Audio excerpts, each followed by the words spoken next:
ya que no tienen la cámara, imagino que hoy está lindo para seguir durmiendo, pero bueno, espero que escuchen. Bien, esta unidad se refiere básicamente, siguiendo con lo que hemos venido dando en las clases pasadas, al desarrollo de una parte importante del ámbito mercantil, porque, bueno, evidentemente todo lo que tiene que ver con lo que hoy se denomina derecho bancario es un desarrollo importante de la materia. Desde este punto de vista, a ver, una pregunta. ¿Tienen idea por qué todo lo relacionado al tema de bancos y entidades financieras está regido en el ámbito del derecho comercial o se trata fundamentalmente en el ámbito del derecho comercial? ¿Cuál es el motivo por el cual el derecho comercial trata todo el tema bancario? ¿Qué les parece? Algo de esto hemos visto nosotros, especialmente en la primera unidad, cuando vimos los antecedentes del derecho comercial, de dónde surge el derecho comercial y a qué se dedica fundamentalmente el derecho comercial. ¿Se acuerdan ustedes de algo? Piensen en el motivo fundamentalmente que les parece a ustedes, por qué todo lo que tiene que ver con el derecho bancario y los bancos y entidades financieras surgen, o se trata, mejor dicho, en el ámbito de nuestra materia. Hola María José, buen día, ¿cómo estás? Bueno, ¿qué les parece? Hola, buen día. ¿Por qué será? ¿Por qué será que todo lo que tiene que ver con el derecho bancario está tratado en el ámbito del derecho comercial? ¿Qué les parece a ustedes? ¿Qué respuesta darían? Porque tienen que ver con las transacciones. Sí, está muy bien. Y un poquito más allá, cuando vos hablas de transacciones, Brisa, ¿a qué te referís básicamente? Y transacciones monetarias. Bien, vas bien por ese camino, exacto. Básicamente, tengan presente ustedes que toda actividad que realizan los bancos es una actividad típicamente intermediadora, y cuando hablamos de intermediación, en este caso es la intermediación del comercio del dinero, ¿no? Toda actividad intermediadora es típicamente comercial.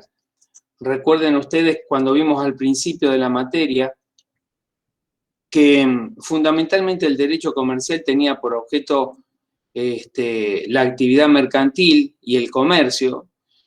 Desde el punto de vista económico, el comercio es la actividad intermediadora, mediar entre la oferta y la demanda. Entonces, desde ese punto de vista, está claro que la actividad financiera, la actividad intermediadora en el comercio del dinero tiene que estar tratada por el derecho comercial.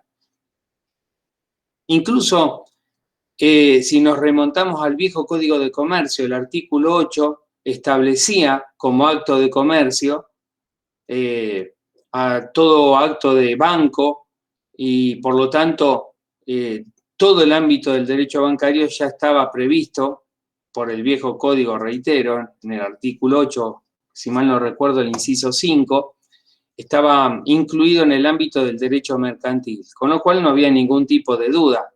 Cuando hablamos del código viejo nos estamos refiriendo al código de Vélez-Sarsfield, ¿no? que entrara en vigencia para la provincia de Buenos Aires en 1869 y el resto del país en 1862, y que estuvo vigente hasta el actual Código Civil y Comercial. Por supuesto, la vigencia no era total porque el Código de Comercio Viejo de Vélez-Sarsfield y Eduardo Acevedo tuvo una gran cantidad de modificaciones, ¿no? Entonces, tenía una gran cantidad de modificaciones a partir de leyes que se fueron dictando y fueron modificando incluso ya gran parte de su estructura. Pero el código permanecía vigente. Entonces, el derecho comercial tiene un origen a partir de la intermediación en los cambios, mediar entre la oferta y la demanda. Por supuesto que desde ese punto de vista después nosotros hemos visto que la el ámbito del derecho comercial se extendió mucho más allá porque se agregó toda la actividad transformadora o manufacturera, la idea o noción de fábrica, ¿no?, que ustedes tienen y dan en el ámbito de la economía, también se incluye en el ámbito de nuestra materia. Pero en el ámbito de la actividad bancaria, entonces, está regida por esta materia en virtud de esa intermediación en el comercio de dinero, que es la actividad fundamental que realizan los bancos, ¿no? El hecho de recibir dinero de sus clientes y luego prestarlos, obteniendo, por supuesto, una renta, una ganancia a partir de esa intermediación que yo les mencionaba y que después vamos a ver un poquito más detenidamente.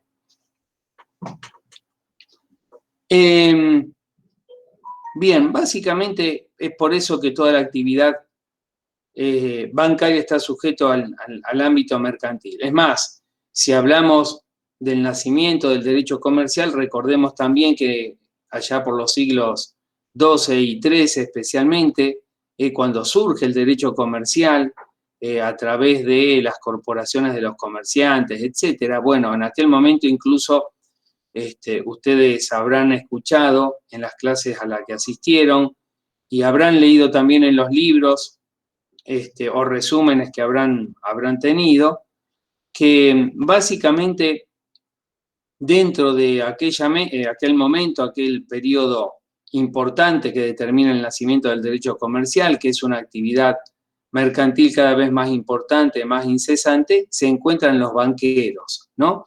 Que los banqueros también se reúnen en corporaciones dictándose sus propios estatutos, es lo que se denomina el derecho estatutario de aquel momento, y esa idea con el fin y la finalidad de autoprotegerse. En este momento histórico que estamos refiriendo, evidentemente la idea de esa clase burguesa que estaba comenzando a surgir necesitaba una autoprotección y precisamente los banqueros, comerciantes, artesanos, etcétera, de aquel momento, se unían con ese objetivo, ¿no?, de autoprotegerse, dictarse sus propios estatutos, sus propias normas que regían su actividad.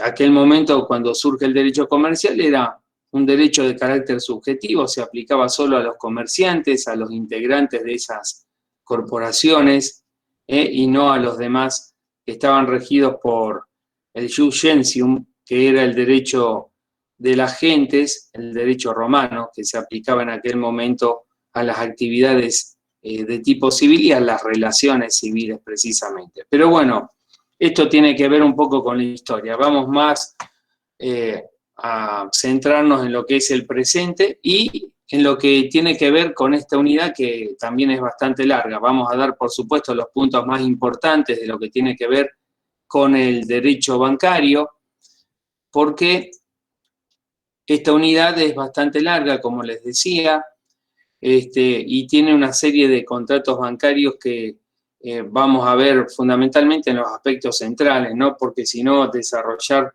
punto por punto nos llevaría 2 o 3 clases. Así que básicamente la idea es esa.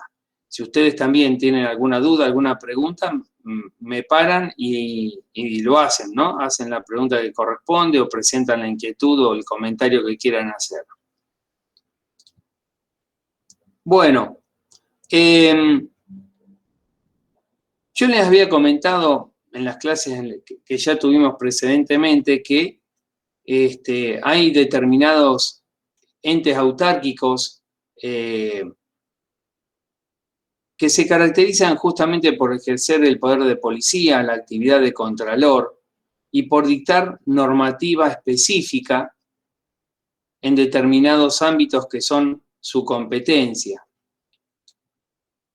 En este sentido, recordemos la Comisión Nacional de Valores dentro del ámbito del mercado de capitales, cuando hablamos de bolsas y mercados de valores. Lo mismo sucede cuando hablamos en el ámbito del seguro con respecto a la Superintendencia de Seguros de la Nación. Y aquí, en el ámbito del derecho bancario, tenemos que mencionar al Banco Central de la República Argentina, que también tiene estas características. Son entidades autárquicas de carácter nacional, donde el Estado, a través de estos organismos, lo que hace es ejercer el poder de policía, la actividad de contralor, pedir informes, realizar investigaciones y fundamentalmente dictar normativa específica referida a esta cuestión, ¿no? Entonces, el Banco Central de la República Argentina se caracteriza justamente por eso. Vamos a ver que las funciones que están establecidas para todos estos entes autárquicos son parecidas, por supuesto. Cada una de esas funciones, lógicamente, tienen características propias, depende de la actividad que corresponda en cada caso particular. Por ejemplo, el Banco Central de la República Argentina es una entidad autárquica, como yo les decía, que está a cargo de un presidente, un vicepresidente y además también 8 directores. El presidente y el vicepresidente los designa el Poder Ejecutivo Nacional con acuerdo del Senado. Y al igual que los directores, duran 6 años en sus funciones y pueden ser reelegidos. Básicamente, ¿cuáles son las características, las funciones que tiene el Banco Central y que nosotros, ustedes mejor dicho, deben conocer? Desde este punto de vista, voy a poner el número de la ley que regula esta actividad.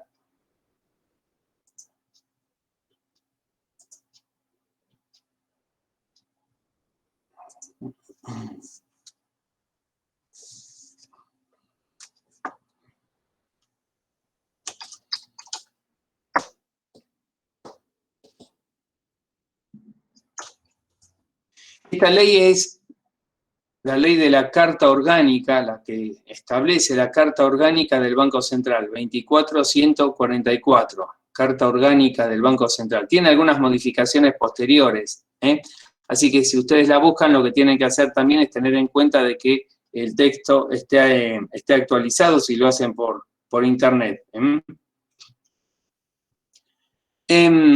No vamos a ver toda la ley, sino algunos aspectos más trascendentes de la misma, porque es lo que fundamentalmente se requiere en este momento, ¿no?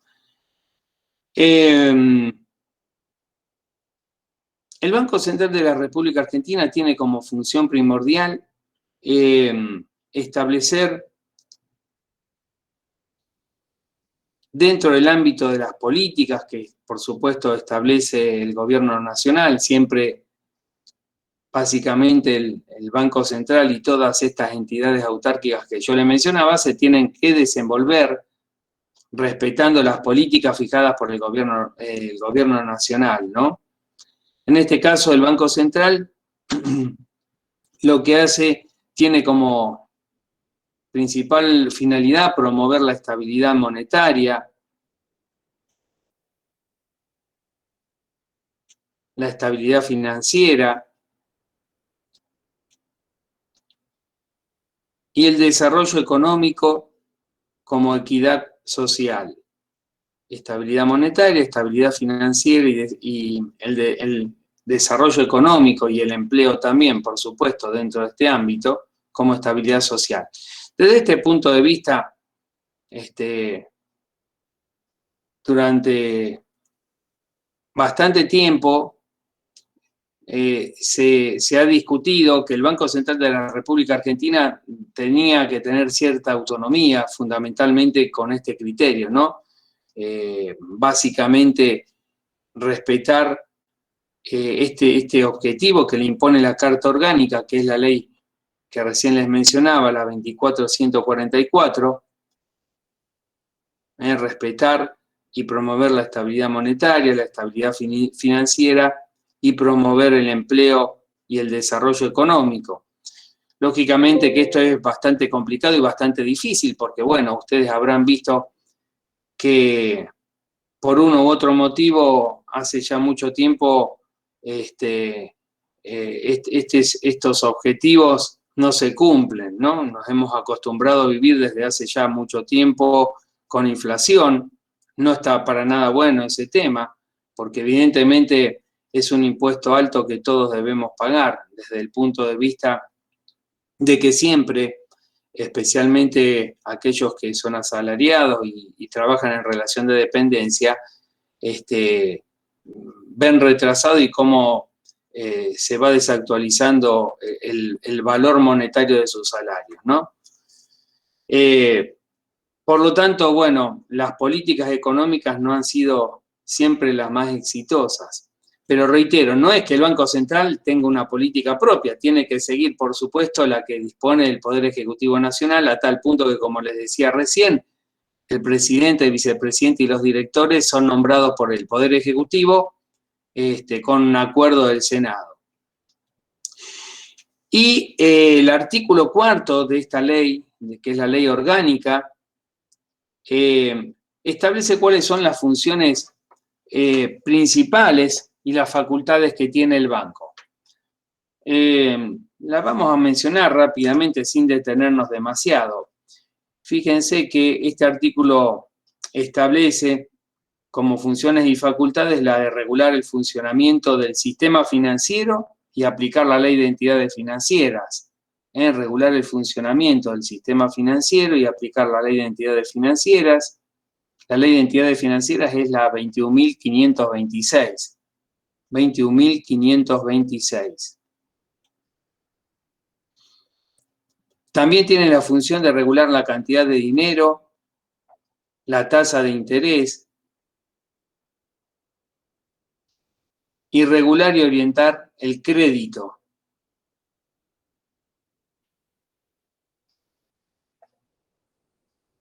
Desde este punto de vista, actualmente, atento a la inflación que existe, atento a la imposibilidad de obtener créditos del exterior, el Estado Nacional sabemos que desde ese punto de vista está emitiendo moneda. La emisión de la moneda también está a cargo del Banco Central de la República Argentina, que es la única forma que tiene actualmente de financiarse, más allá de la posibilidad de emitir títulos por parte del Estado para que los particulares o los privados que estén interesados puedan adquirirlos, ¿no?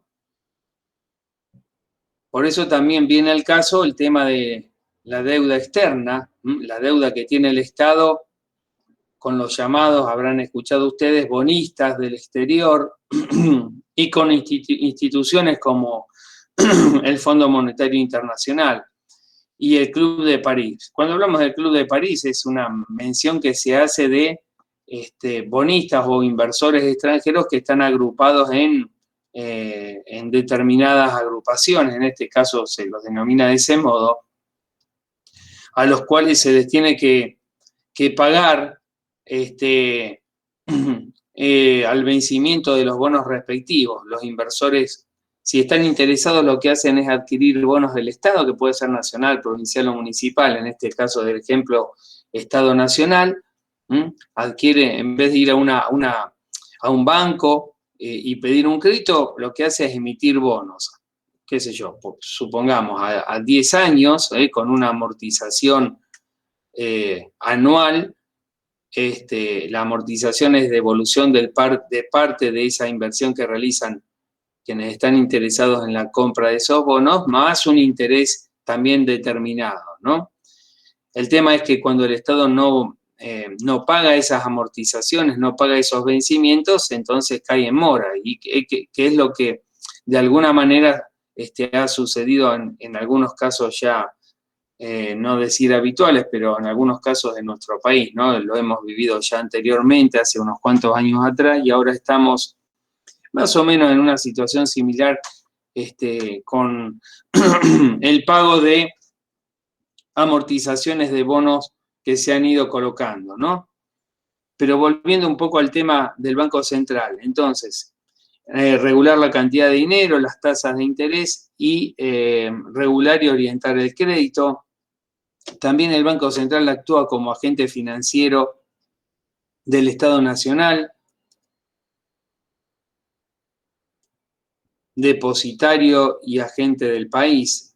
Es el agente financiero del Estado Nacional, es depositario y también es agente del país. Por supuesto, este trabajo de agencia tiene que ver con la representación del Estado ante organismos internacionales, por ejemplo, ¿no? Instituciones bancarias, financieras, etcétera, a nivel internacional.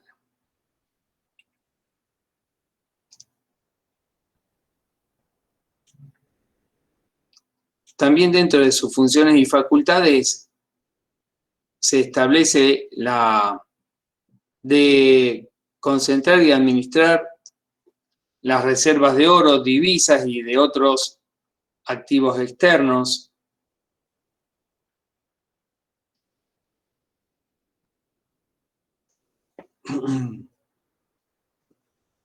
Es el depositario, ¿no? Y realiza la administración de todas las divisas, las reservas de oro, divisas y activos y demás activos externos.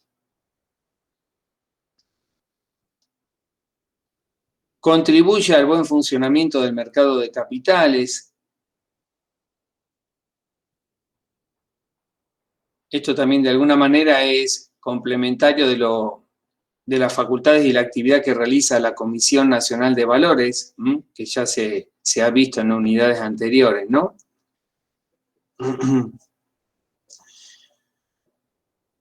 Lógicamente ejecuta la política que establece el Poder Ejecutivo a través de la legislación que se dicte por parte del Congreso de la Nación. Esto ni siquiera hay que mencionarlo. Tiene la función de regular todo lo atinente al sistema financiero, a los sistemas de pago, a las cámaras liquidadoras y compensadoras, y todo otro tipo de actividad que guarde relación con la actividad financiera y cambiaria. Regula todo lo que tiene que ver con la actividad financiera y cambiaria.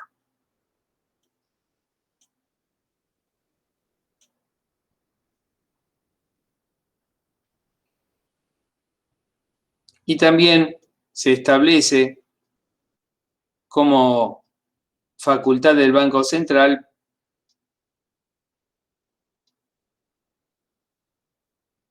proteger los derechos de los usuarios,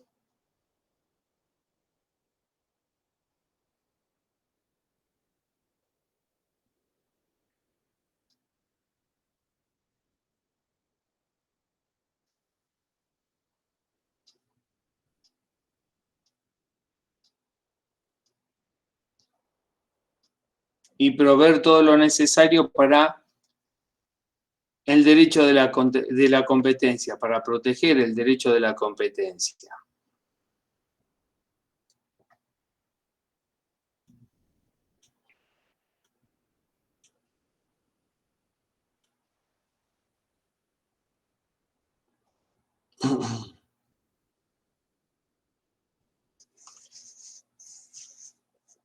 Esto lo pueden encontrar en la ley que yo les mencionaba. Básicamente son las funciones que están establecidas en el artículo 4 de esta ley, de esta norma, artículo 2 y artículo 4, entre otras cuestiones, ¿no? La representación del Banco Central está a cargo del presidente del Banco Central, que tiene a su cargo la ejecución de, digamos, es la autoridad ejecutiva y por lo tanto tiene a su cargo la ejecución de las políticas derivadas del Banco Central de la República Argentina. Actúa en representación del directorio y debe cumplir con todas las especificaciones y obligaciones que están dispuestas en la ley orgánica, ¿no?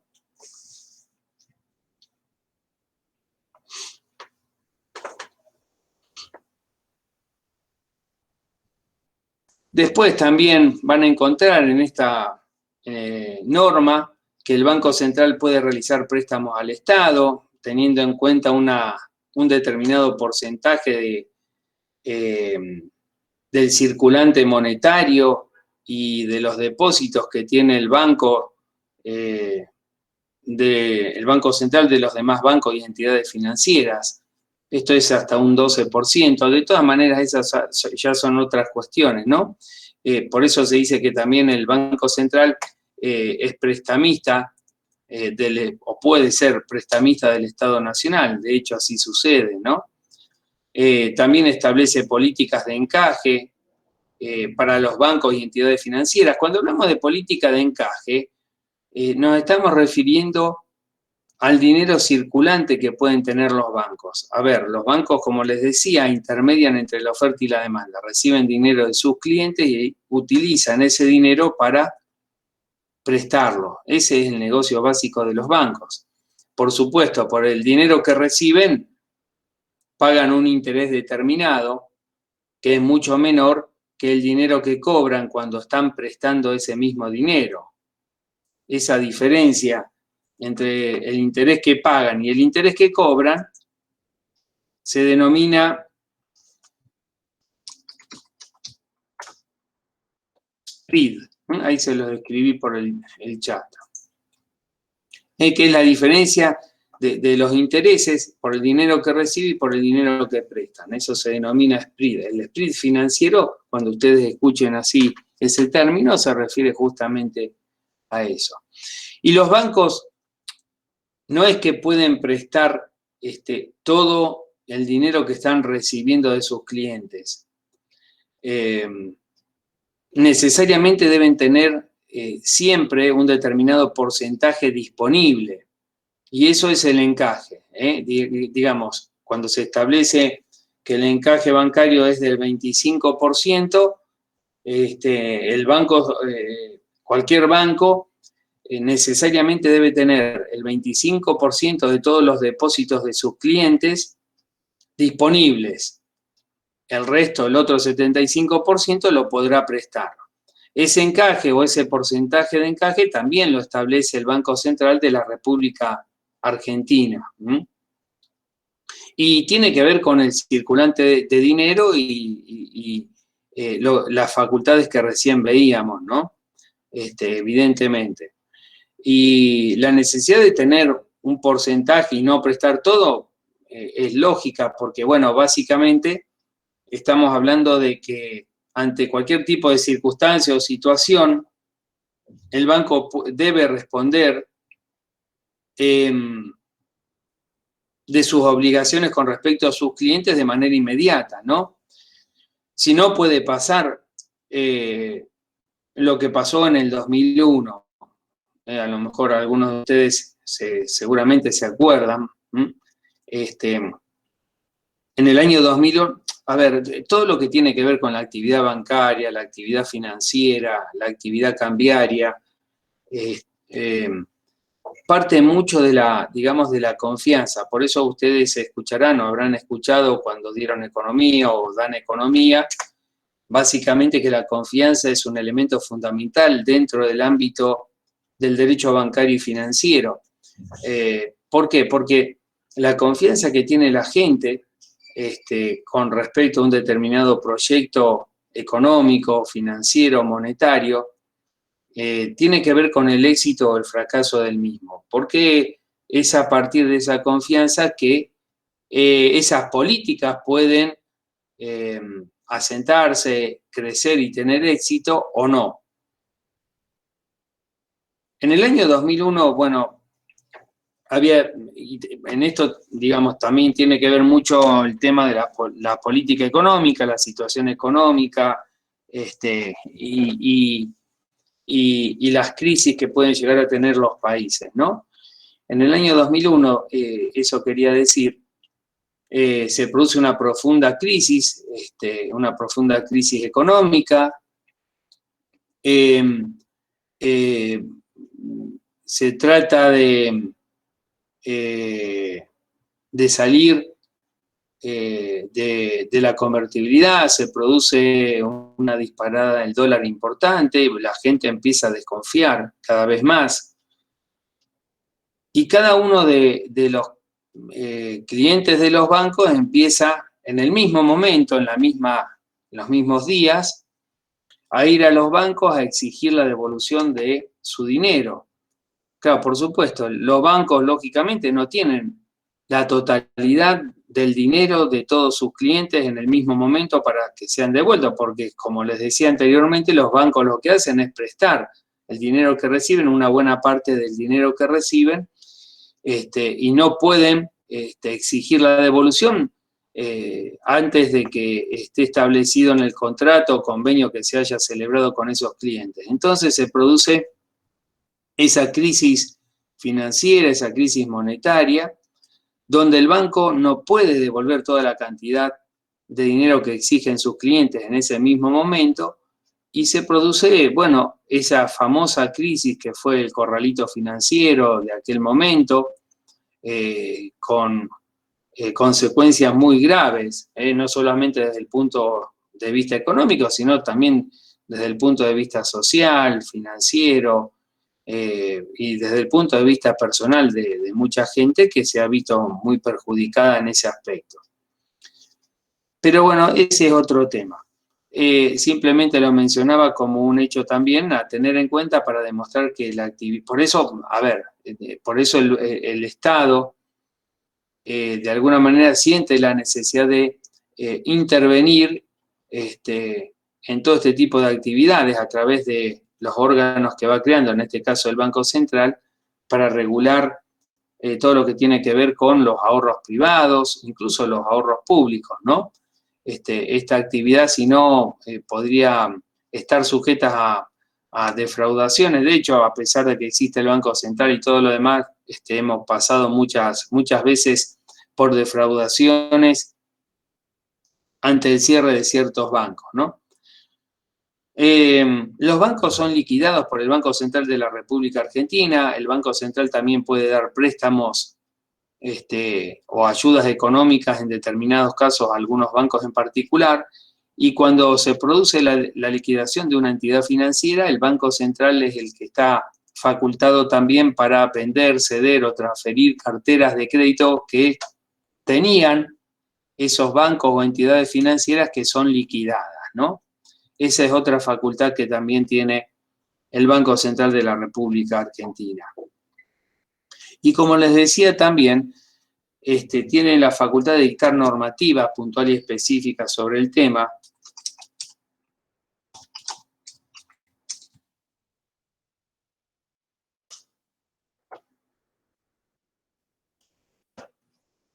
Estas son resoluciones que dicta el Banco Central, se denominan OPACI y OPAC.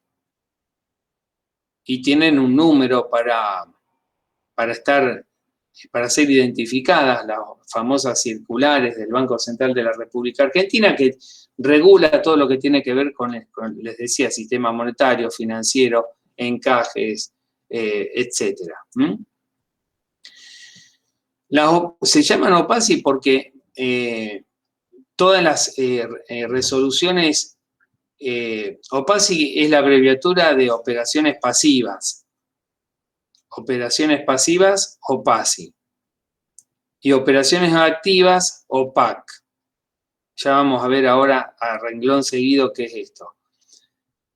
Entonces, el banco dicta resoluciones que regulan toda esta actividad que les mencionaba a través de estas circulares, que se denominan OPAC y OPACI. Ahí está en el chat.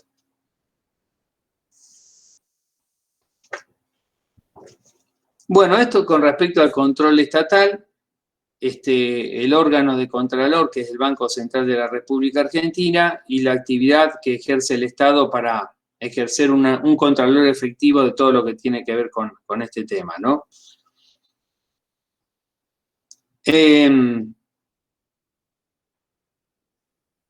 Vamos a ver ahora, ¿alguna duda, alguna pregunta de esto? ¿No? No, por mí no, profe. Ninguna duda, profe. Bueno, bien. Vamos a entrar ahora a ver la actividad privada, que es fundamentalmente la que también nos interesa a nosotros dentro del ámbito del derecho comercial, que son los diferentes tipos de operaciones bancarias y lo que tiene que ver con algunos contratos bancarios y financieros que están regulados, muchos de ellos, no todos, pero la gran mayoría en el Código Civil y Comercial. Básicamente, entonces, vamos a ver ahora este tema. Desde el punto de vista de las operaciones bancarias hay que, y en esto tiene relación con las OPAC y las OPACI que les mencionaba recién, hay que hacer una distinción entre dos tipos de operaciones, las operaciones activas y las operaciones pasivas. Dentro de las operaciones activas se encuentran todas aquellas operaciones, todos aquellos contratos en los que el banco resulta ser acreedor. Es decir, el banco entrega, transfiere, le da dinero a sus clientes, entonces pasa a ser acreedor. Esas son operaciones activas. El banco es acreedor y los clientes resultan ser deudores. Por ejemplo, el préstamo. Por ejemplo, también se puede mencionar la apertura de crédito, el contrato de apertura de crédito. Por ejemplo, también la facultad o la autorización para girar en descubierto dentro del ámbito de la cuenta corriente bancaria, que también sería considerada una operación activa. Y las operaciones pasivas, por el contrario, son aquellas en las cuales el banco resulta ser deudor porque recibe dinero de sus clientes de diferentes formas y modos. El ejemplo característico es el depósito, que puede ser un depósito en caja de ahorro, un depósito a la vista, es decir, que se puede retirar en cualquier momento por parte del cliente, o a plazo fijo, donde se establece un acuerdo de que el dinero se deposita por un determinado periodo de tiempo y donde el cliente va a recibir una determinada tasa de interés. Entonces, esta es, digamos, la clasificación más usual y más tradicional, operaciones activas y operaciones pasivas.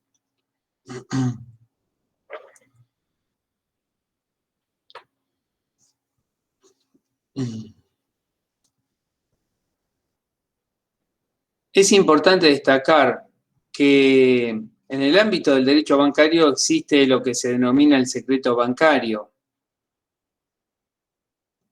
El secreto bancario está dispuesto para todas las operaciones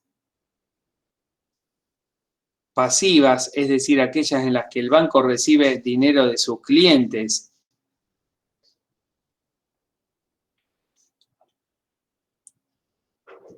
Esta es la característica, pero lógicamente las operaciones, digamos, lo que es el secreto profesional, puede ser dejado de lado en determinadas circunstancias. Por ejemplo, cuando hay una investigación judicial penal relativo a determinadas características de un delito que puede ser, por ejemplo, estafa o lo que sea, ¿no? En ese caso, cuando el juez pide un informe, el banco lo tiene que lo tiene que dar. Lo mismo sucede cuando hay una investigación o pedidos de informe por parte de los órganos de recaudación, como puede ser la AFIP o como puede ser la Administración Provincial de Impuestos, en el caso de Santa Fe, por ejemplo, ¿no? Pero si no existe siempre esto que se denomina secreto bancario, en realidad el secreto y la confidencialidad está siempre garantizado en todo lo que tiene que ver con los órganos estatales y los que integran estos órganos autárquicos que antes mencionábamos, el Banco Central especialmente, la Comisión Nacional de Valores, la Superintendencia, etcétera, ¿no? Siempre existe ese deber de confidencialidad y la obligación de guardar secreto, digamos, de todas las informaciones a las que los funcionarios tienen acceso, y por lo tanto esto es una obligación que está establecida claramente por la ley, ¿no? Dentro de vamos a ver algunas operaciones en particular que recién les mencionaba. Dentro del ámbito de las operaciones bancarias, podemos mencionar, vamos a ver algunos conceptos expresamente establecidos y que están en el ámbito del Código de Comercio para que ustedes también lo sigan a través del código. Por ejemplo, desde el artículo 1393 en adelante, perdón, antes de eso, dos cositas me olvidaba de decirles. El Código Civil y Comercial legisló también algunas cuestiones relacionadas con los contratos bancarios. Previo a la regulación de esos contratos bancarios, lo que hace el Código Civil y Comercial es establecer una normativa puntual y específica que está a partir del artículo 1378, bajo el título Transparencia de las condiciones contractuales. Transparencia de las condiciones contractuales. Se refiere a los contratos bancarios y establecer pautas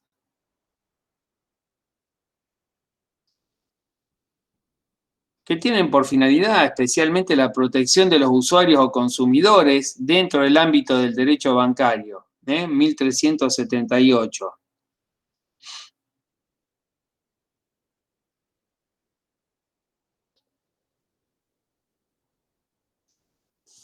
Estas pautas tienen que ver especialmente con la publicidad, con hacer saber a los clientes cuestiones puntuales y específicas relativas a los contratos que van a celebrar con los bancos y fundamentalmente para proteger a estos clientes. Fíjense ustedes qué importante es esto, que de alguna manera se establecen pautas en cuanto a la publicidad que realizan los bancos y las entidades financieras. Esto es complementario, lógicamente, y mucho más específico de lo que ya hemos visto anteriormente respecto de las normas del derecho del consumidor, respecto de la ley de lealtad comercial y también las normas de derecho de la competencia, ¿no?, que están en las unidades anteriores. Por ejemplo, en 1379 dice: la publicidad, la propuesta y la documentación contractual deben indicar con precisión y en forma destacada si la operación se refiere a la cartera de consumo o a la cartera comercial. Ustedes habrán visto, y si no, tengan en cuenta prestar atención cuando vean alguna publicidad de un banco o de una entidad financiera. Tengan en cuenta de prestar atención que siempre dicen cartera de consumo, cuando está dirigida, por ejemplo, a los consumidores, que es lo que usualmente pasa, y si no, dirá cartera comercial. ¿Por qué? Porque surge de este artículo, de esta norma, que se debe especificar si corresponde esa propuesta, esa publicidad, a la cartera de consumo o a la cartera comercial.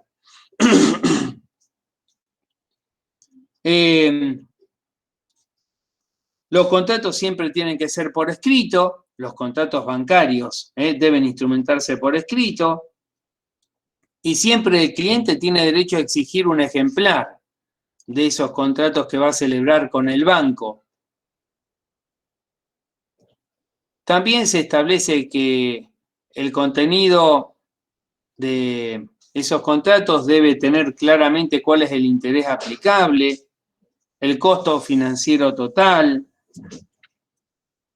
el gasto, la comisión que va a cobrar el banco, entre otras cuestiones. Además, el banco debe comunicar de manera periódica y en forma clara, escrita o por medios electrónicos, previamente aceptados por el cliente, al menos una vez al año, cómo se han ido desarrollando las operaciones que vinculan a las partes, es decir, al banco y a sus clientes, ¿no? Es un deber de informar que establece precisamente el Código Civil y Comercial. También es importante, por ejemplo, en 1383, que dice que el cliente siempre tiene derecho a rescindir un contrato que ha celebrado con un banco por tiempo indeterminado sin tener que pagar indemnización o penalidad alguna. Y esto es importante tenerlo presente. Lógicamente, si hay gastos devengados anteriormente, los tendrá que pagar, pero no como, digamos, penalidad por rescisión específica de un contrato. Así que desde ese punto de vista también se establece esa protección.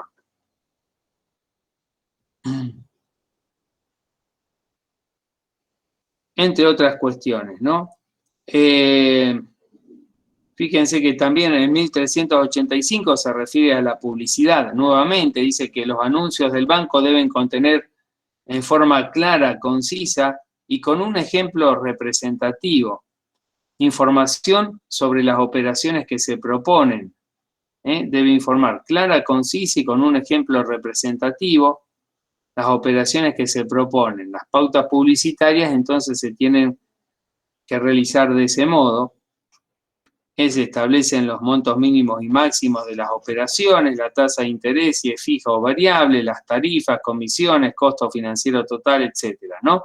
Todas estas cuestiones son importantes porque, en definitiva, hacen a una operatoria que, de manera normal y habitual, cualquiera de nosotros puede tener con los bancos o entidades financieras. Hoy en día el sistema está extremadamente bancarizado.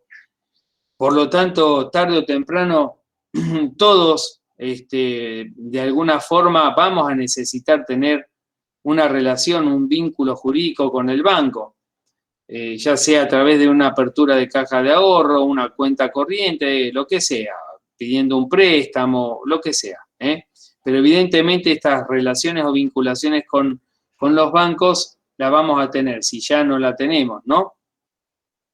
O tarjeta de crédito, lo que fuere, ¿no? Esto es así, no hay vuelta. El sistema nos exige que de alguna forma estemos bancarizados. Otro tema que también tiene sus bemoles y habrá que ir siguiendo y viendo cómo se desarrolla, es el tema de la banca electrónica. Bueno, hoy en día ya existen bancos que operan de esta manera, que no tienen ni siquiera un lugar puntual y específico. Yo me acuerdo, bueno, no hace mucho tiempo fui al Banco de Santa Fe, lo que era el Banco Provincial de Santa Fe. No sé si alguno de ustedes alguna vez vino acá a Rosario o estuvo acá en Rosario en la Casa Central, que queda ahí en calle San Martín y Santa Fe. Un edificio hermosísimo, enorme, enorme. Yo, bueno, por cuestiones personales lo conozco desde muy chico, adentro, y bueno, e incluso tiene salida por calle Córdoba, una parte, la otra parte está por Santa Fe, la otra por San Martín. Y la verdad que es un edificio enorme y formidable. Y recuerdo cuando era chico, cuando iba al banco, la cantidad de gente que había. Tiene 2 o 3 subsuelos, en el último subsuelo hay una caja de seguridad, es la verdad enorme todo eso. Y me asombraba siempre la cantidad de gente y movimiento que había, la cantidad de empleados, la cantidad de clientes, la verdad que era enorme, enorme. Y bueno, y les decía, y fui no hace mucho tiempo y el banco estaba desierto prácticamente, estaba casi desierto, bueno, más allá de la pandemia, ¿no? Por supuesto que también influye, pero ya había ido incluso antes de la pandemia y ya había notado esa situación. Prácticamente no hay gente. Y esto es justamente porque ha evolucionado tanto la actividad bancaria, es tan especializada, se ha informatizado tanto, que hoy en día requiere mucha menos cantidad de personal también. Y en ese sentido va y podemos ver hoy en día el crecimiento de estos bancos virtuales, si se quiere, y que también en realidad es una propuesta novedosa, porque hay términos que por ahí eran bastante desconocidos, cuando hablamos de billeteras virtuales, pagos virtuales, utilización de monedas virtuales o activos virtuales, una serie de conceptos que, bueno, por supuesto no están regulados, y si se los quiere regular, en verdad tampoco hay demasiados elementos para controlar todas esas situaciones, ¿no? Por lo tanto, habrá que ir viendo y el desarrollo que tiene todo esto y cómo repercute, ¿no? Socialmente, cómo repercute jurídicamente y bueno, las consecuencias. Incluso hemos visto hasta no hace mucho tiempo, no sé si ustedes pudieron leer, que de alguna forma algunas personas resultaron ser defraudadas porque les vaciaron las cuentas. Esto sucedió hace una semana y media, una semana en algunos casos, creándose páginas muy parecidas a las de los bancos o intentando un ardid con el fin de obtener las claves de las personas para vaciarles las cuentas y todo eso. Estamos evidentemente ante un momento de evolución muy notorio, donde se desarrolla rápidamente estructuras que no son tan conocidas y bueno, que tendremos que estar atentos, ¿no? A ver cómo evoluciona esto y cómo repercute en todos los ámbitos, ¿no? Social, económico, jurídico, cómo va a regular la ley todos estos temas. Y a partir también de los problemas que se vayan dando, ¿no? Lógicamente, de los conflictos y de situaciones puntuales donde tenga que intervenir el juez y tomar decisiones sobre esas cuestiones. Pero bueno, simplemente mencionar eso, porque también es importante que lo tengamos en cuenta. Volvemos a la realidad y a lo que sí ya está regulado en el Código Civil y Comercial. A partir del artículo 1390 se regulan algunos contratos que hemos visto, por ejemplo, el depósito bancario. En realidad el depósito no tiene mayores inconvenientes, el 1390 lo regula. El depósito es cuando un cliente lo que hace es transferir dinero al banco, lo transfiere por supuesto en propiedad, y el banco se obliga a restituirlo en el plazo determinado. Lo que tiene que devolver es la misma cantidad de dinero, de la misma especie, lógicamente, con los intereses respectivos. El depósito puede ser a la vista o a plazo. El depósito a la vista es aquel que el cliente realiza y puede retirar en cualquier momento, o con el preaviso que esté estipulado en la convención que realice con el banco, ¿no? Ese depósito requiere que esté comprobado a través de un documento que puede ser material o electrónico y que refleje él o los movimientos que se vayan realizando, ¿no? Y el depósito a plazo es aquel que realiza el cliente conviniendo un determinado periodo de tiempo para que le sea restituido nuevamente. Estas son operaciones pasivas. El cliente deposita en el banco y pasa a ser acreedor del banco. El banco es deudor.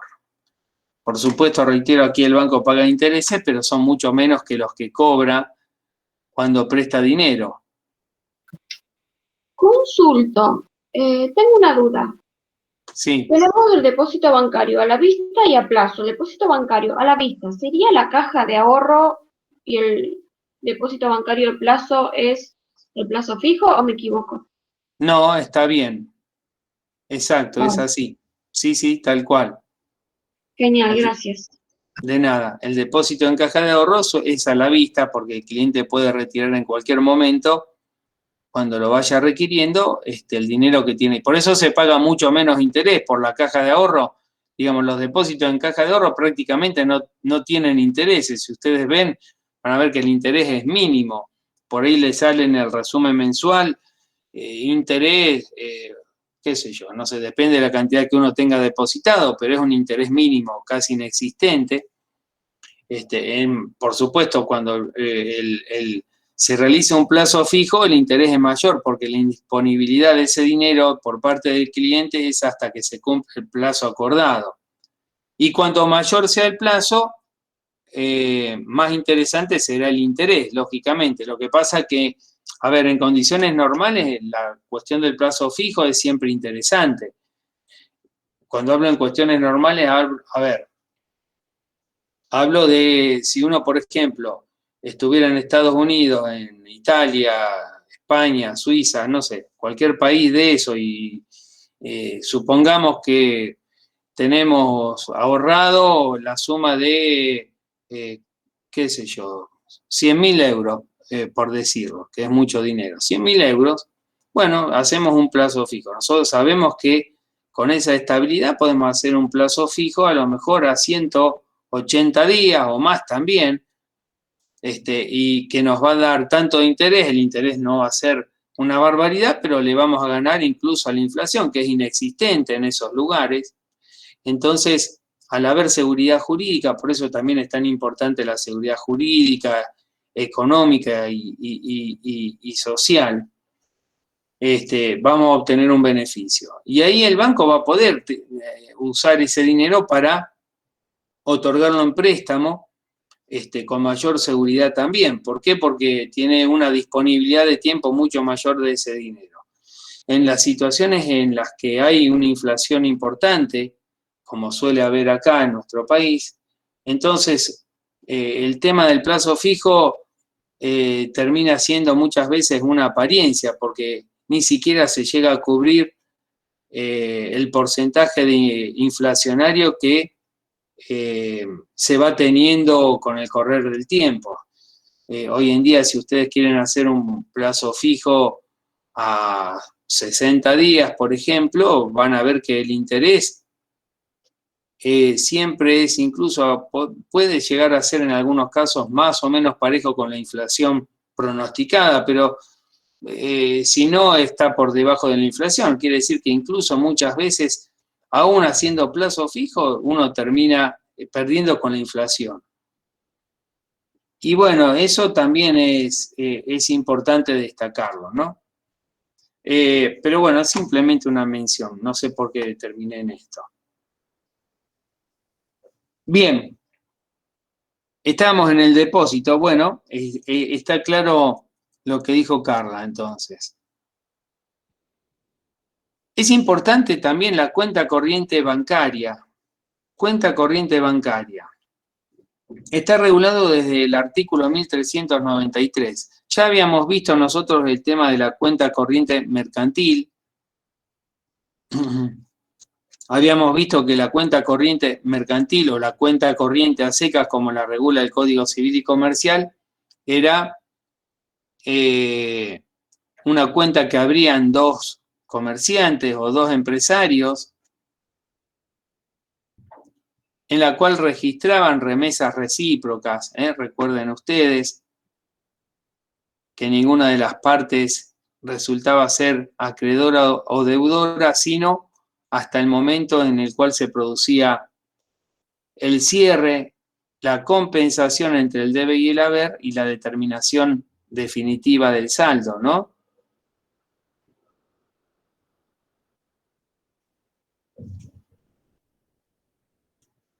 Esto era la característica esencial de la cuenta corriente. La cuenta corriente regulada en el Código Civil y Comercial respecto de la cuenta corriente mercantil. Vamos a ver ahora la cuenta corriente bancaria. La cuenta corriente bancaria es un servicio que presta el banco o la entidad financiera a sus clientes.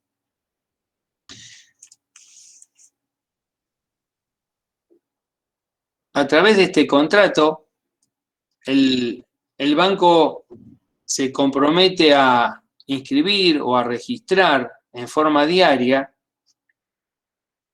todos los débitos y los créditos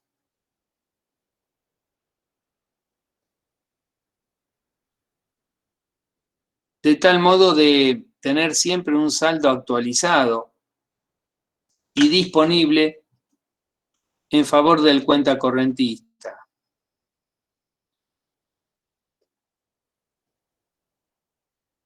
Y también suele establecerse la prestación de un servicio de caja.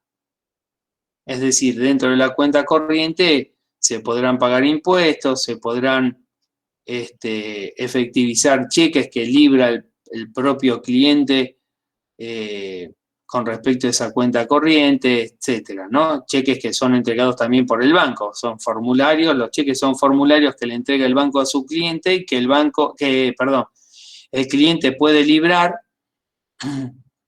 en favor de terceros y ese tercero depende de las características del cheque.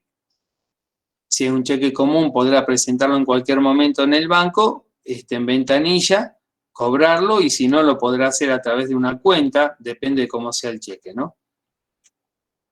Pero lo importante de la cuenta corriente es justamente esto, ¿no? Que es un que es un contrato en el cual el banco lo que hace es obligarse a inscribir, a registrar todas las operaciones que diariamente se suceden en esa cuenta, y a mantener un saldo actualizado y a disposición del cliente.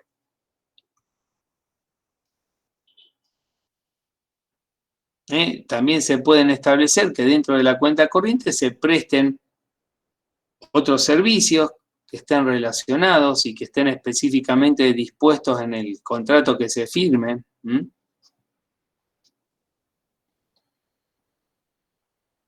De tal forma que, por ejemplo, el cliente puede saber cuáles son los movimientos que ha tenido en los últimos 2 días, 3 días, en la última semana, o todos los días, depende, qué sé yo, depende de la cantidad de movimientos que suele tener ese cliente, directamente ingresando hoy en día de manera electrónica por su computadora, por su PC o incluso por el teléfono celular con las claves usuario y clave respectiva, o pedir un informe, un resumen de los movimientos dirigiéndose a un cajero automático, por ejemplo, ¿no? También esa es otra alternativa. Y ahí salen todos los movimientos que se han producido en los últimos tiempos, y de esa manera el cliente puede controlar cuáles han sido esos movimientos, cuáles son los saldos disponibles, etcétera, ¿no? Lo que se obliga entonces el banco es a prestar un servicio que consiste en inscribir o registrar todas las operaciones que se van produciendo en esa cuenta.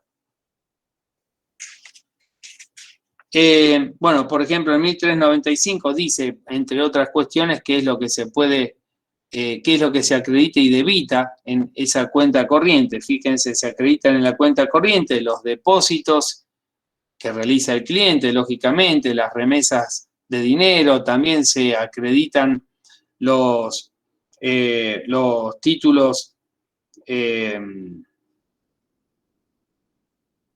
lo que deriva de la cobranza de títulos valores, me estaba fijando en eso, los créditos otorgados por el banco en favor del cuenta correntista. Y se debita todo lo que tiene que ver con los retiros que haga el cuenta correntista, los pagos o las remesas que él haga, las comisiones, gastos e impuestos relativos a la cuenta, etc.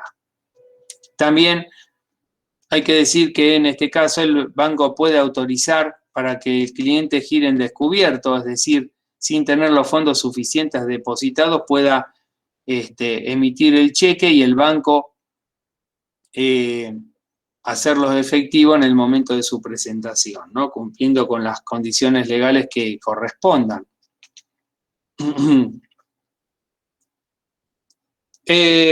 Los créditos y débitos hoy en día fundamentalmente se llevan a través de medios informáticos o electrónicos, ¿no? Es lo que usualmente ocurre, según lo que establece la reglamentación. Y esto permite que el cliente tenga la información en tiempo real, sepa, como les decía hace un rato, cuáles son los movimientos, cuál es el saldo, qué se ha debitado, qué se ha acreditado, sin tener demasiados inconvenientes, ¿no? El saldo deudor de la cuenta corriente, es decir, lo que el cliente le debe al banco, genera intereses. Esos intereses usualmente se capitalizan de manera trimestral, salvo que se disponga lo contrario. Si hay dos o más personas que son titulares de una cuenta, se presumen que son solidariamente responsables de esa cuenta corriente.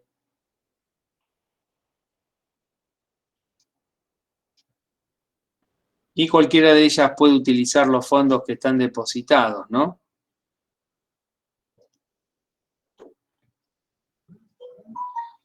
El banco debe emitir un informe al cliente, un resumen de los movimientos que se han producido de manera mensual. Esto dentro de los 8 días de cada mes.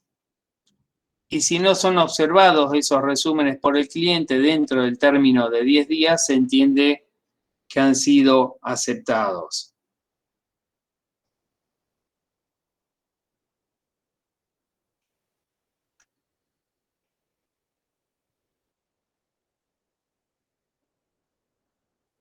El 1406 establece cómo se puede ejecutar el saldo deudor de la cuenta corriente. Aquí se puede demandar por la vía ejecutiva el saldo deudor a través de un documento que crea el propio banco. Es una alternativa que tiene el banco de iniciar un juicio ejecutivo demandando el saldo deudor que resulta de la cuenta. Para eso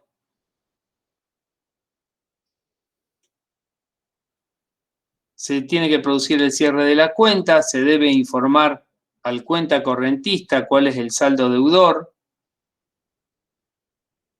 a través de un documento que tiene que ser firmado por dos personas que son apoderados del banco. Es un documento que se realiza por escritura pública ante el escribano, ¿no?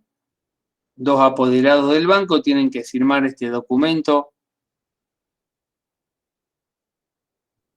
mediante escritura pública. Ese documento debe indicar el día en que se cerró la cuenta,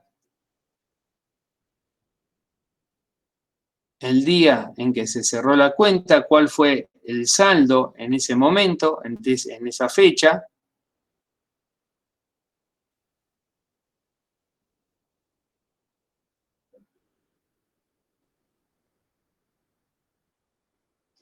Y el modo en que se comunicó ese saldo deudor al cuenta correntista.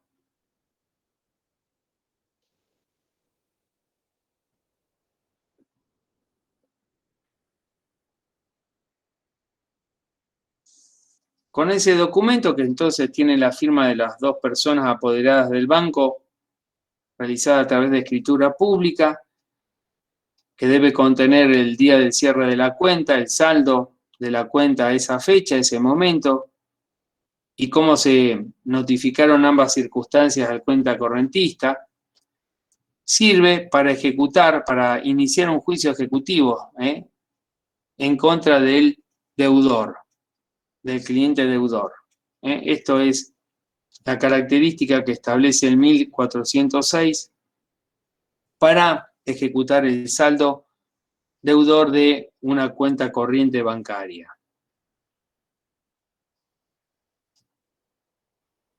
Reitero, en la cuenta corriente bancaria no hay remesas recíprocas, que sí existen en la cuenta corriente común. En la cuenta corriente común no se sabe quién es el deudor y quién es el acreedor hasta el momento en que se produce el cierre, compensación y liquidación final del saldo. Aquí, el cliente puede saber el saldo de manera habitual siempre, porque el banco lo que hace es prestar un servicio, como decía recién, de inscripción o registración de movimientos.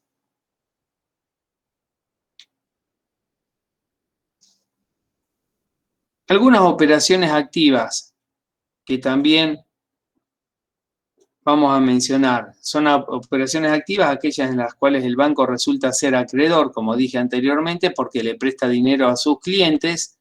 Y aquí podemos ver el préstamo y el descuento bancario, que están regulados en el 1408 y 1409 del Código Civil y Comercial.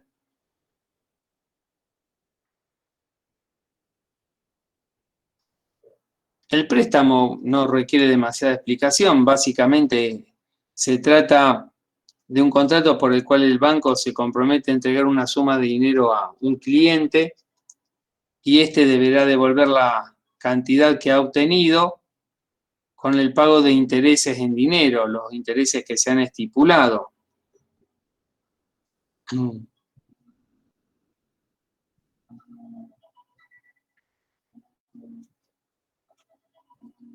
Y el descuento bancario también es otra operación activa que consiste básicamente en que el banco anticipa al titular de un crédito contra terceros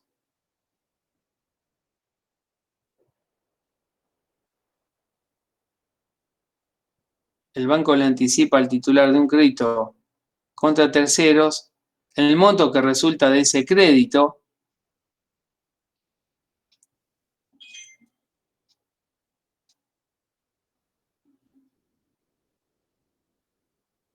ese cliente o titular del crédito hace una cesión en favor del banco, una cesión de créditos en favor del banco, y el banco lo que hace es anticiparle el dinero que resulta de ese crédito que tiene contra terceros, ¿no? Básicamente de eso se trata. Por supuesto, el banco cobra un interés y una comisión por esa operatoria.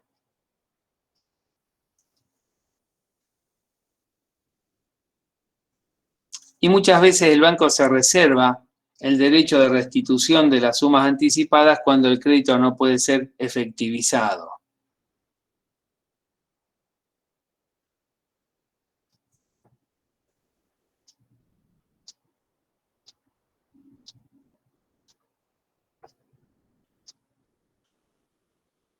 La apertura de crédito es otro contrato que también está previsto y figura dentro de las operaciones activas en 1410 y siguientes del Código Civil y Comercial.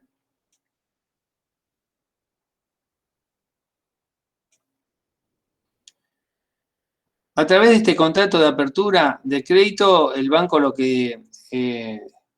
que se obliga es justamente a depositar a un cliente, ya sea en una caja de ahorro o una cuenta corriente, una determinada cantidad de dinero, una determinada cantidad de dinero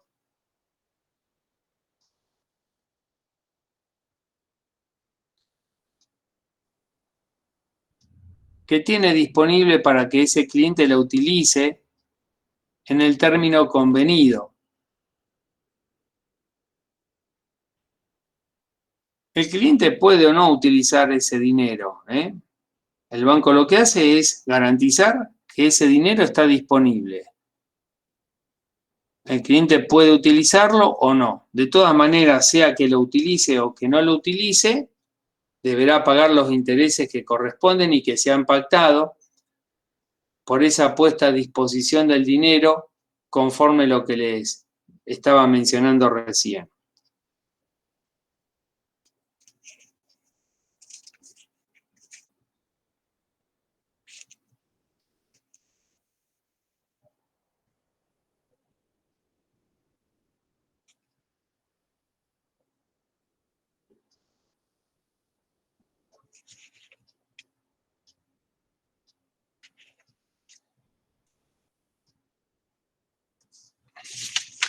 A ver.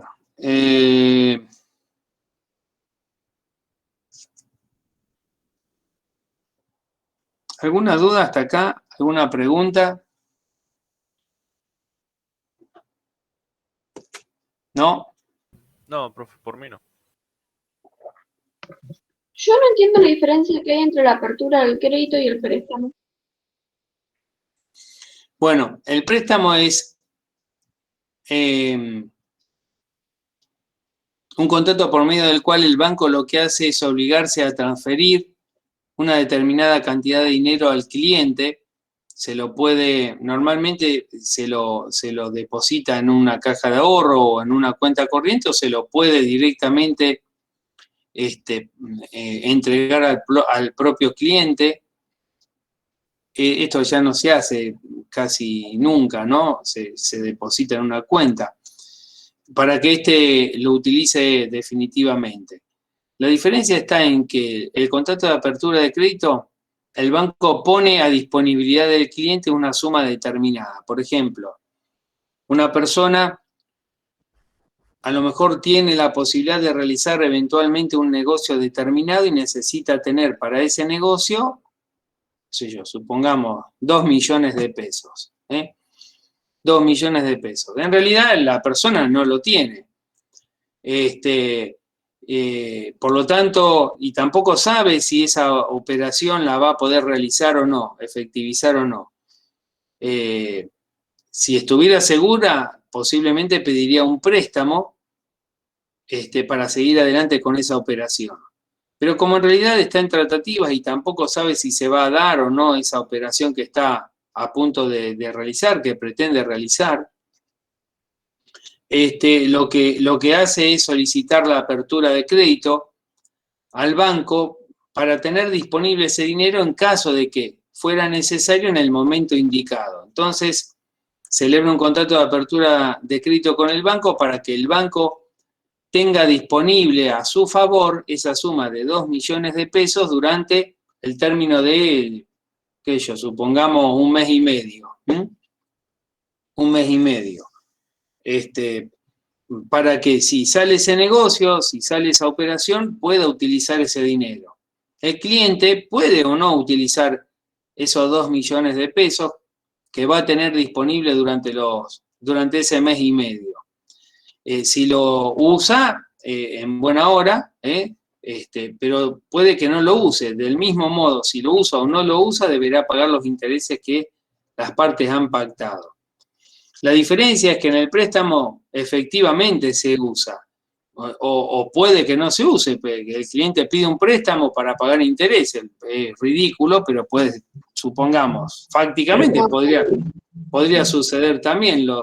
El cliente pide un préstamo y lo deja en la caja de ahorro, no lo usa. Pero en ese caso no tiene demasiado sentido.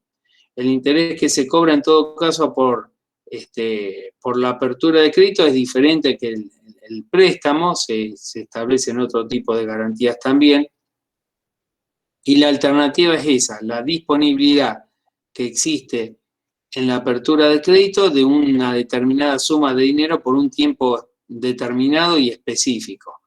En el contrato, en el préstamo efectivo, el banco le da el dinero al cliente y se establece una forma de devolución del mismo que el cliente tiene que realizar, pagando los intereses y, bueno, todas las comisiones y gastos que son respectivos, ¿no? Claro. Genial, gracias, profe. Una última De consulta, nada. llevándolo a mi lógica de persona que nunca tuvo que pedir una apertura de crédito. ¿Se podría decir que la apertura de crédito es algo parecido a lo que te dan en la tarjeta de crédito, la cantidad de plata disponible para usar, o nada que ver? No, porque, digamos, el límite de compras que tenés en la tarjeta de crédito surge del contrato de tarjeta de crédito. No hay un monto que vos tenés para disponer. En todo caso, vos a través de la tarjeta podés sacar dinero, eso ya sería un préstamo. Pero, digamos, el límite es la cantidad de dinero que vos podés utilizar, que podés comprar o que podés utilizar con el uso de tarjeta de crédito. Pero no hay un préstamo del banco ni de la entidad emisora en favor tuyo. Simplemente es una forma de financiación para la compra de determinados productos, bienes o locaciones de servicios o de cosas, pero no es un préstamo efectivo en sí mismo. El banco no te está entregando dinero, es una forma de financiación.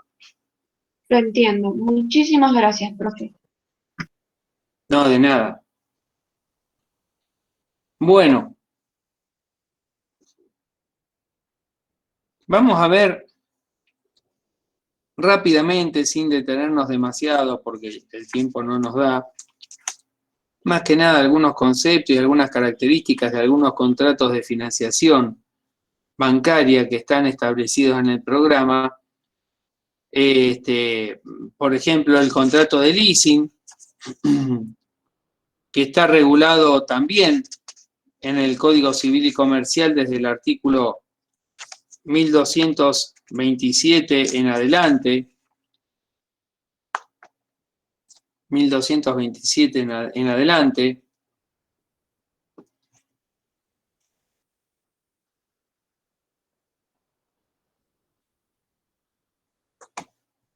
El contrato de leasing se caracteriza porque se celebra entre dos partes, una parte que se denomina dadora y otra parte que se denomina tomadora.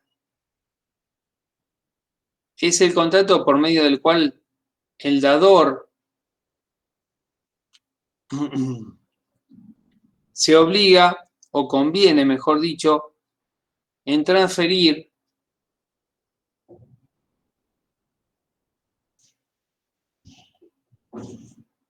la tenencia de un bien cierto y determinado al tomador para su uso y goce. Aquí no se transfiere la propiedad, sino la tenencia de un bien cierto y determinado en favor del tomador para que éste tenga el uso y goce del mismo, quien se obliga al pago de un canon preestablecido, ese es el precio. La contraprestación por el uso y goce que va a tener el tomador se denomina canon y contiene también una opción final de compra.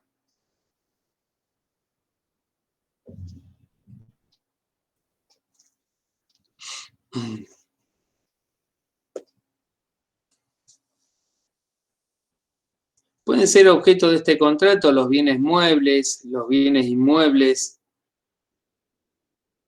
pueden ser marcas, patentes, modelos industriales, el software, entre otros, según lo establece 1228.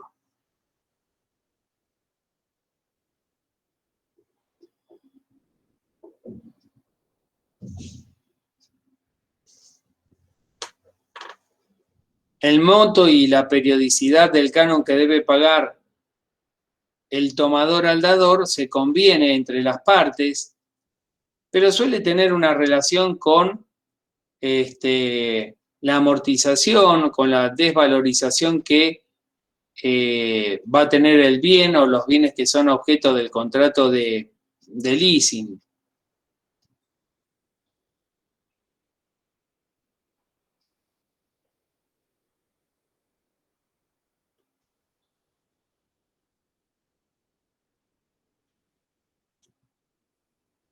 Y es característica de este contrato un precio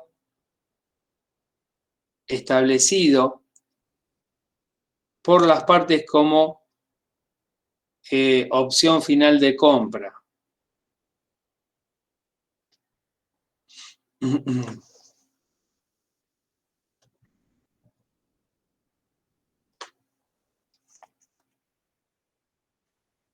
Hay diferentes modalidades, no vamos a entrar en ese tema. Depende de cada modalidad, la responsabilidad del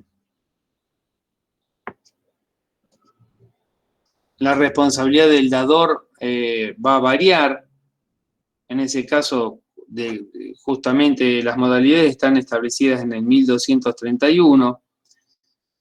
Hay diferentes tipos de leasing. Puede ser que el leasing sea financiero puntualmente, con lo cual, por ejemplo, el tomador recurre a un banco y le indica que compre un determinado bien para que luego se lo dé en leasing. Entonces allí estamos hablando de un leasing financiero. El banco compra el bien que el tomador le indica, que es su cliente, que es el tomador le indica, para luego dárselo en leasing, cederle el uso y goce mediante el pago de los cánones establecidos y una opción final de compra. Puede ser que el dador sea propietario de esos bienes, puede ser que el dador se dedique justamente a este tipo de negocios.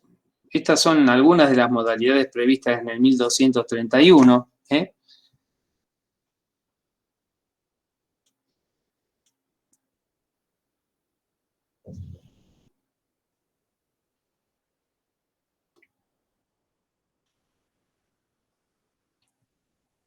Depende de cada tipo de leasing, serán las responsabilidades de entrega de los bienes y la obligación de saneamiento, lo que tiene que ver con, por ejemplo, los vicios ocultos, quién y cómo se puede reclamar, ¿no?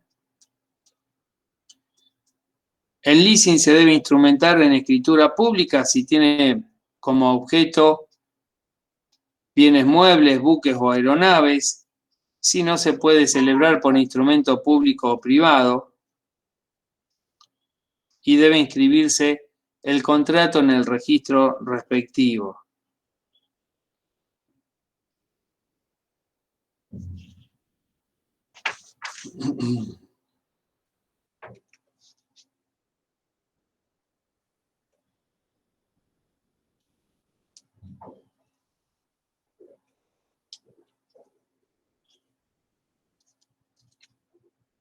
El tomador debe usar y gozar del bien dentro de los límites que son usuales y normales, conforme al destino del bien o de los bienes que son objeto del contrato, ¿no?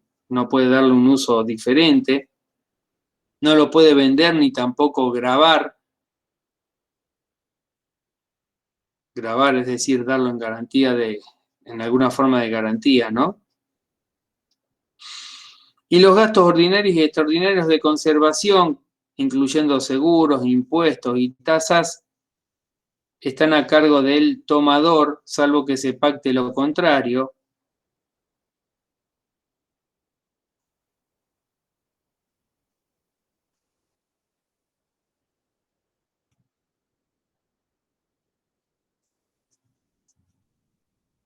El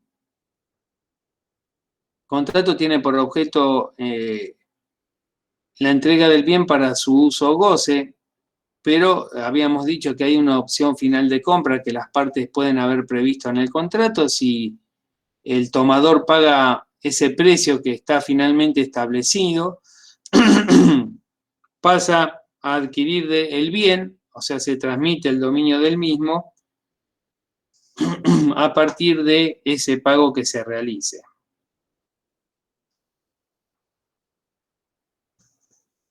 La responsabilidad objetiva recae sobre el tomador, es decir, el tomador es el que tiene el bien o los bienes que son objeto del contrato, por lo tanto, cualquier daño o perjuicio que ocasione ese bien, que está bajo su guarda, bajo su custodia, bajo su tenencia, hace al mismo tomador responsable.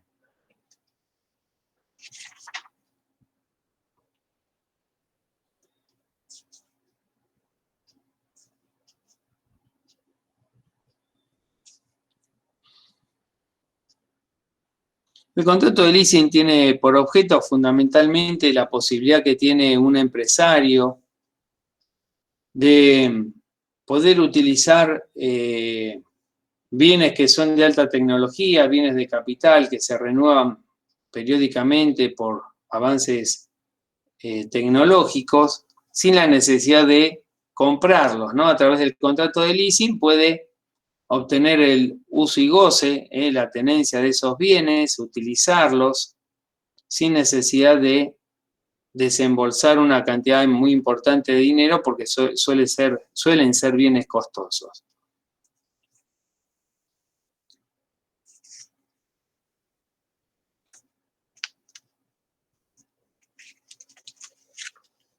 El contrato de factoraje o de factoring es otro contrato que es también de financiación bancaria. Usualmente se realiza, es un contrato que se realiza y donde intervienen bancos o entidades financieras.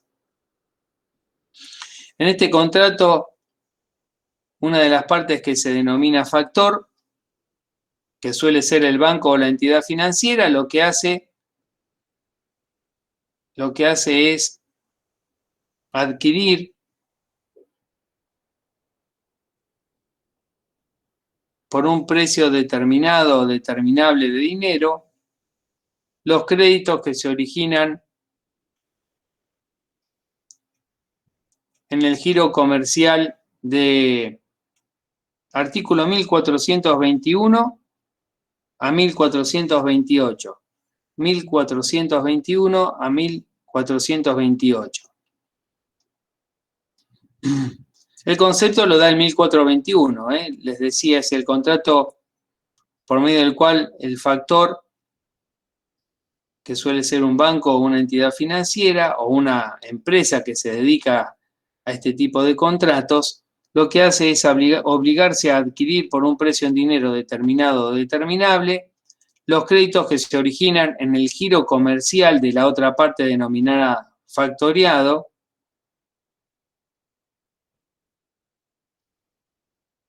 pudiendo otorgar un anticipo sobre esos créditos y asumiendo o no los riesgos respectivos.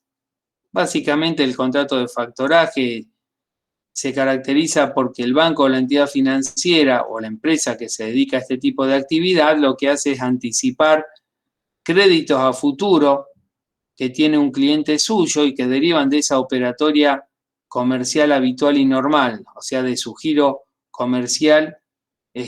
Por ejemplo, le anticipa el precio de facturas a 90 días. El cliente tiene una gran cantidad de cobro de facturas a 90 días y necesita liquidez, entonces celebra con el banco, con un banco con el cual opera un contrato de factoraje por medio del cual el banco lo que hace es anticiparle el dinero que resulta de esas facturas a 90 días, haciendo un descuento de intereses y cobrando la comisión pertinente, y de esa manera obtiene liquidez. Básicamente ese es el contrato de factoraje. Los créditos que surgen del giro comercial del empresario tienen que ser homogéneos, tener características comunes, deben resultar del giro comercial normal y habitual que tiene ese empresario, ¿no?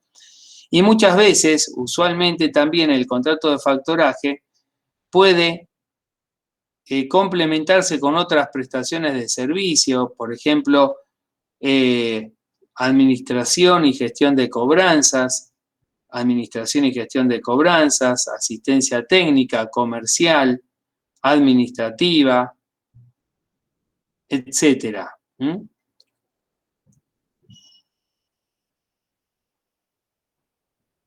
Estudios de mercado también podría llegar a ser, entre otras cuestiones. Son válidas las cesiones globales de parte o de todos los créditos del factoriado, tanto presentes como futuros, siempre que estos últimos sean determinables. Esto está en el 1423 del Código Civil y Comercial. Lo que sí tiene que tenerse en cuenta es que en el caso del contrato de factoraje lo que se tiene que hacer es notificar al deudor cedido, es decir, a quien resulta ser deudor del factoriado, se le tiene que hacer saber que debe pagar directamente al banco o entidad emisora que es el factor.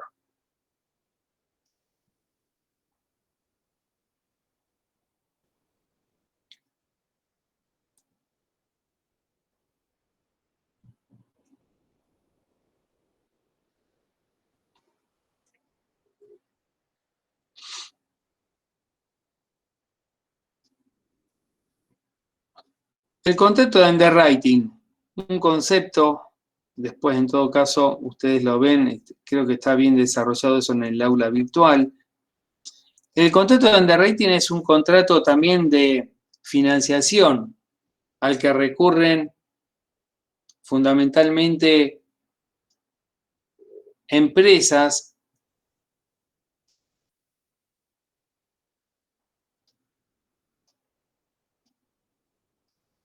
emitiendo títulos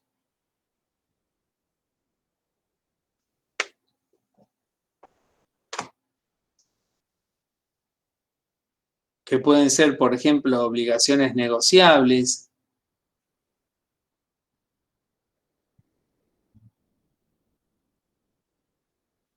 para ser colocados en el mercado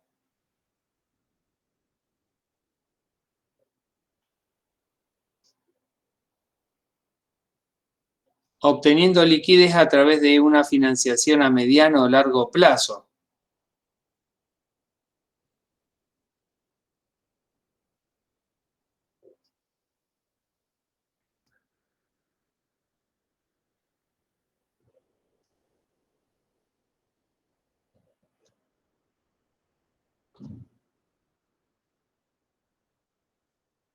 Este contrato se celebra entre la empresa que necesita o requiere esa financiación y puede ser bancos o entidades financieras o entidades especializadas que lo que hacen es dedicarse justamente a un estudio de mercado, a verificar si existe la posibilidad de la emisión de títulos, si el mercado va a absorber esos títulos, si los va a adquirir,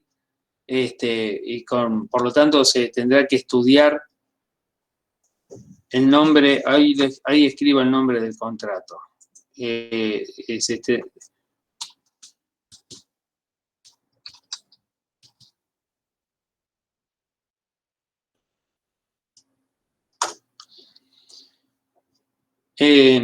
se tendrá que verificar las condiciones del mercado y hay diferentes variables, no hay una regulación legal en nuestro sistema, se tendrá que verificar qué es lo pretendido, digamos, por la empresa y si existe la posibilidad de la emisión de este tipo de títulos, si serán aceptados por el mercado. Por lo tanto, el contrato de underwriting se formaliza con no solamente la intención de emitir títulos y colocarlos, sino que lleva una serie de actividades complementarias por parte del underwriter, que es la empresa especializada, el banco o la entidad financiera que realiza este tipo de actividad. y que previamente tiene que tener la autorización también de la Comisión Nacional de Valores, ¿no? Porque son títulos que se emiten y se colocan en el mercado, usualmente. Por lo tanto, el underwriter lo que hace es hacer un estudio de mercado, asesorar a la empresa que requiere financiamiento, y las condiciones del contrato varían, tiene diferentes modalidades. Puede haber una prefinanciación de ese underwriter, de esa entidad financiera, anticipándole la totalidad de la emisión de títulos, y después se hace cargo de la colocación en el mercado. Esto no ocurre usualmente porque hay un riesgo alto por parte de la entidad financiera, banco o underwriter,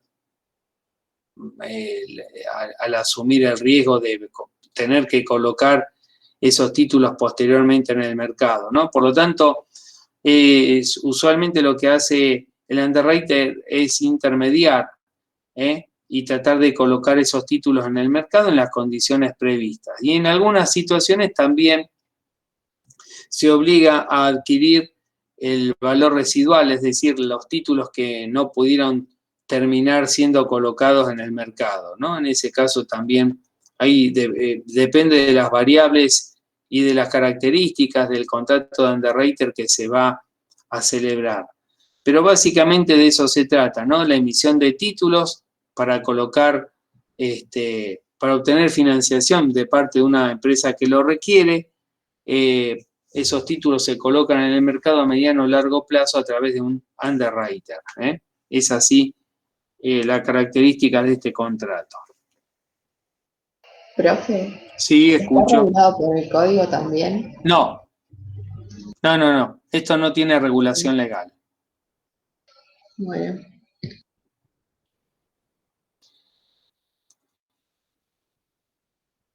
Otro contrato que no tiene regulación legal es el confirming.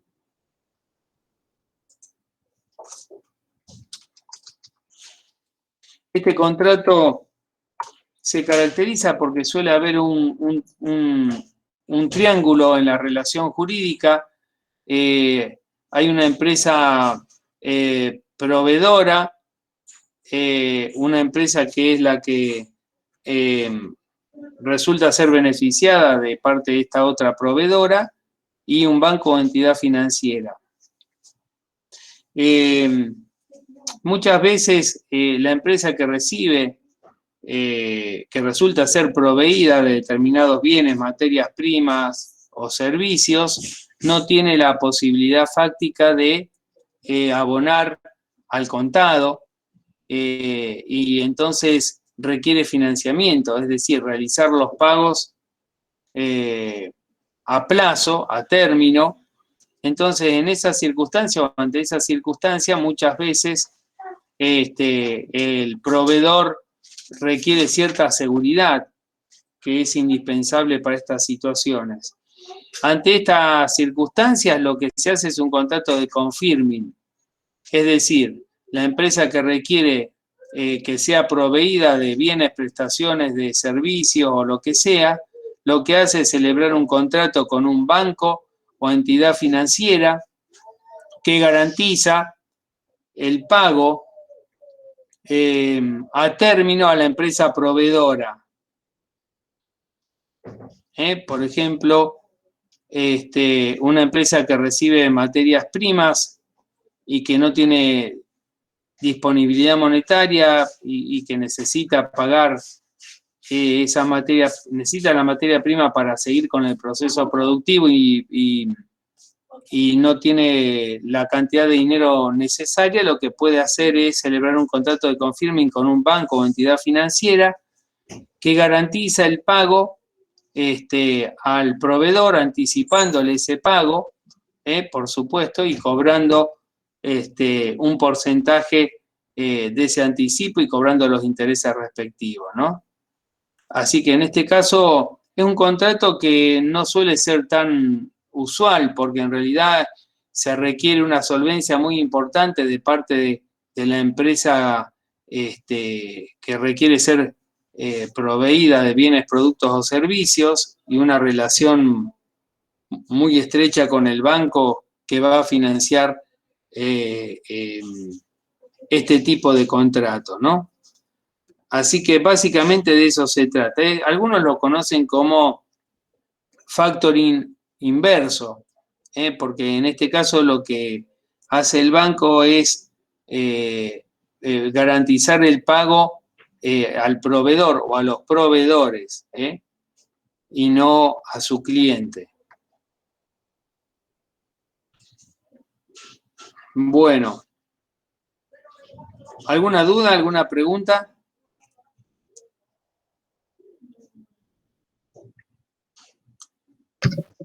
No, profe, ninguna duda. Otro de los contratos que está establecido también aquí es el contrato de fideicomiso, que está regulado desde el artículo 1666. Este sí tiene regulación legal en nuestro código. Se regula, reitero, desde el 1666. Básicamente este es un contrato que tiene operatividad en un montón de circunstancias y puede ser utilizado en forma variada para diferentes objetivos. El contrato de fideicomiso se caracteriza porque una parte que se denomina fiduciante, una o varias partes que se denominan fiduciante, transmite o se compromete a transmitir la propiedad de bienes a otra persona denominada fiduciario. Una parte llamada fiduciante transmite o se compromete a transmitir la propiedad de bienes a otra persona llamada fiduciario. Quien se obliga a administrar esos bienes, quien se obliga a ejercer esa administración en beneficio de uno o más beneficiarios que están designados también en el propio contrato, uno o más beneficiarios designados en el contrato.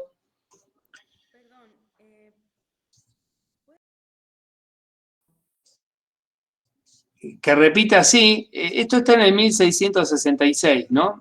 Básicamente el contrato de fideicomiso se caracteriza porque una parte que se denomina, en realidad una o varias personas que se denomina fiduciante o fiduciantes, se obligan a transmitir la propiedad de bienes a otra persona que se denomina fiduciario. El fiduciante o los fiduciantes lo que hacen es transmitir o comprometerse a transmitir la propiedad de bienes a otra persona denominado fiduciario. Quien se obliga a administrar o ejercer esa propiedad en beneficio de una o más personas que se denominan beneficiarios, que están designadas también en el contrato.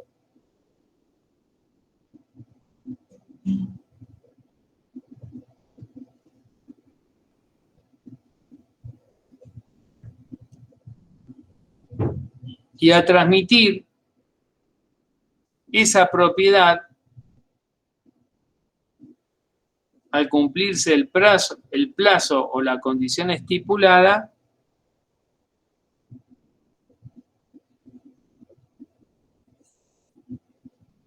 a otra persona denominada fideicomisario.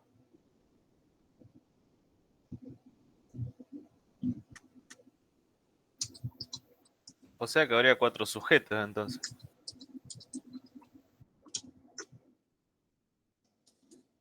Estoy escribiendo.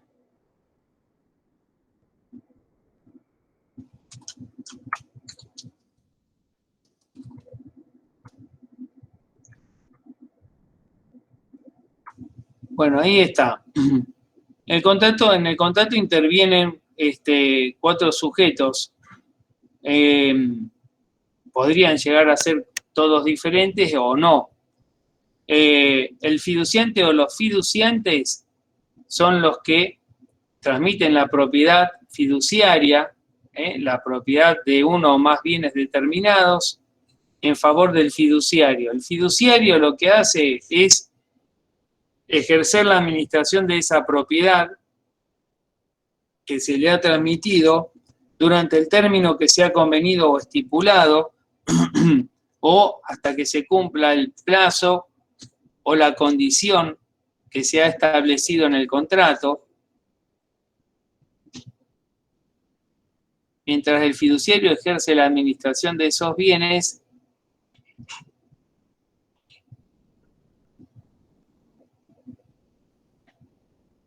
Quienes se ven beneficiados de las ganancias o los resultados económicos a favor son los beneficiarios también designados en el contrato, y una vez que finaliza el contrato, es decir, cuando vence el término, el plazo convenido, cuando se produce la condición estipulada, los bienes se transmiten en propiedad al fideicomisario.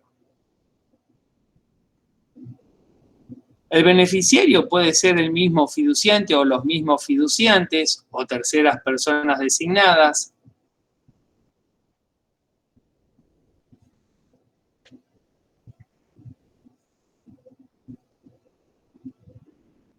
El fideicomisario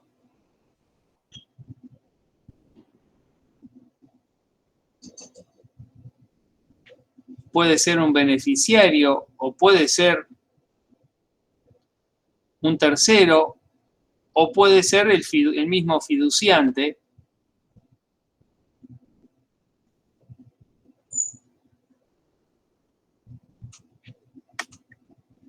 Y es un contrato que se utiliza de diferentes modos e índole.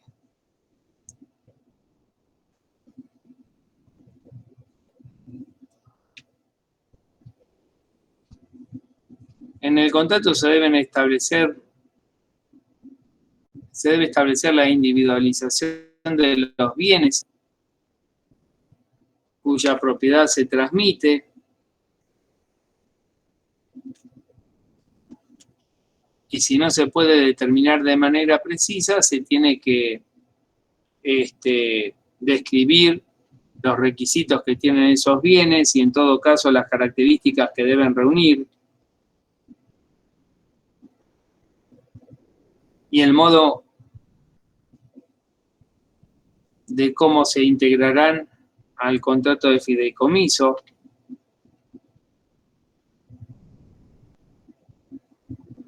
El contrato de fideicomiso también debe estipular un plazo o condición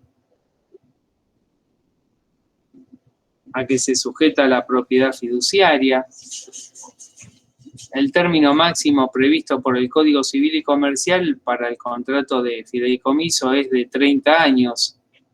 Ese es el término máximo, salvo los casos en los cuales el fideicomiso se otorgue en beneficio de una persona incapaz o con capacidad restringida, que en ese caso puede ser por más tiempo. También se debe establecer en el contrato cuál es el plazo o condición a la que se sujeta la propiedad fiduciaria y de identificación de los beneficiarios y fideicomisarios.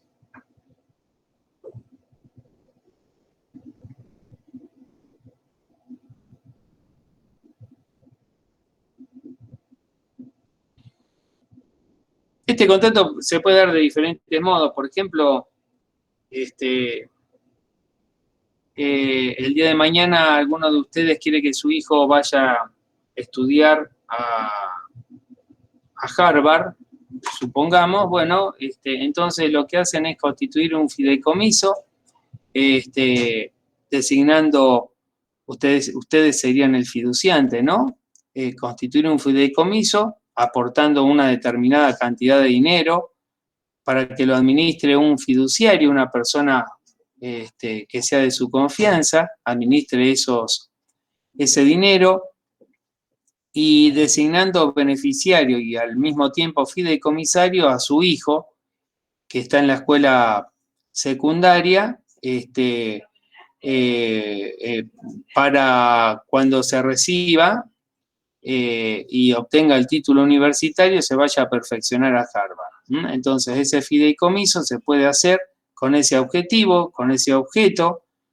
Tiene que ser menos de 30 años, como les dije anteriormente.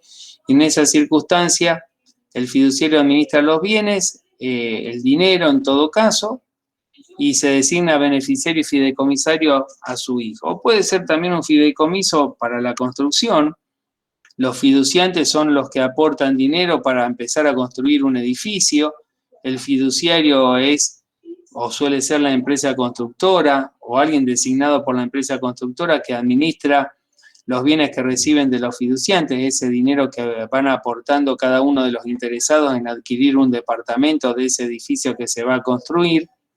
Y el beneficiario suele coincidir con el fideicomisario, que es la persona a quien se va a transmitir el departamento una vez que esté terminado el edificio pertinente, ¿no? La unidad se va a transferir al beneficiario o fideicomisario, que en este caso pueden coincidir. Y si no está designado, el beneficiario y fideicomisario va a ser el fiduciante, es decir, el que pone el dinero, ¿no?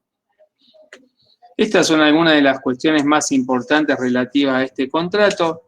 En todo caso, les pido que lo lean. Está muy bien regulado por el código desde el artículo 1666 y si tienen después alguna duda lo vemos. Dos o tres cositas más.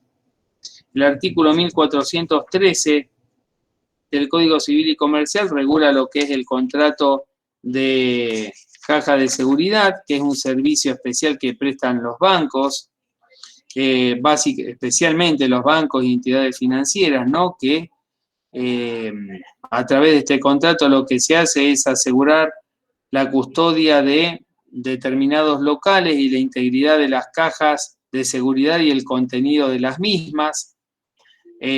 Así que bueno, lean en todo caso, son 3 o 4 artículos desde el 1413, el contrato de servicio de caja de seguridad.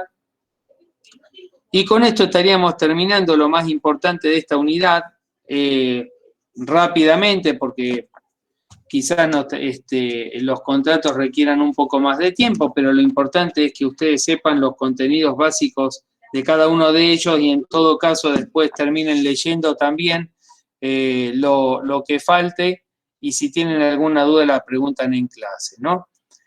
Así que bueno, si tienen alguna preguntita, alguna duda, algún tema en particular, si no ya estamos cerrando porque me voy a pasar, ya vengo bastante justo con la hora y no los quiero tampoco molestar más. Sí, escucho. Operaciones neutras que están en el programa. Las operaciones neutras son aquellas en las cuales el banco no es ni acreedor ni deudor. Son operaciones o prestaciones de servicios accesorias, por ejemplo, cuando una persona pasa por una entidad financiera o va sin ser cliente y paga un impuesto. En ese caso, el banco no es acreedor ni deudor, simplemente presta un servicio. Cuando cobra un impuesto, un servicio o lo que sea. Eso es una operación neutra. Perfecto, gracias. De nada. Bueno, entonces, no los quiero aburrir más, espero que les haya servido la clase y bueno, cualquier duda nos la preguntan a mí o al profesor que sea de ustedes. Hoy hay gente que es de otras comisiones, así que no hay ningún problema. Desde ya que tengan buen fin de semana y que lo pasen lindo. Gracias, profe, igualmente. Gracias. Bueno. Chao. Buen fin de. Gracias, que anden bien, hasta luego. Hasta luego.